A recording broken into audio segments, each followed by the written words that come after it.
አባ ቶሎ በል ብዙ ስራ አለብኝ። ተወኔ ልጅ አንድ አይን ያለው ባፈራ አይጫወትም። ይልቅስ ቶሎ በልና የልጅ ልጅ አባ ሁለተኛ በዚህ ጉዳይ እንዳንነጋገር ብያል ነበር። ይቅርታ የኔ ልጅ ካሁን በኋላ አልደግሞም። አንድ ቀን ይገባሃል። ወይኔ ዛሬ ጉድ ነው። ቦስ ከአባቱ ጋር ነው የመጣው። አስበሽዋል? የድሮ ፍቅረኛው እዚህ እንዳለች በቃ እንደሚረጋጋ ይመስልሻል?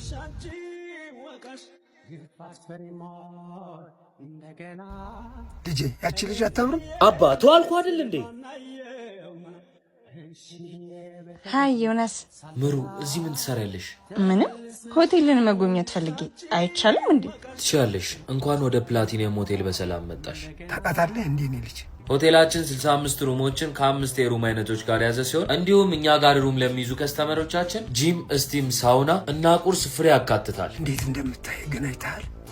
3 ለስብሰባ ለሰርግ የሚሆኑ አዳራሾች አሉ ሲሆን እንዲሁም ያማረ ስፖርት ባርን እኛ ጋር ማግኘት ትችላለሽ። እና እዚህ ልትጋቡ ነዋ። በድካም የዛለ ሰውነትሽን ደግሞ እኛ ጋር መተሽ በጂም በሳውና በስቲም ሰውነትሽን ቀለል ማድረግ ትችላለሽ።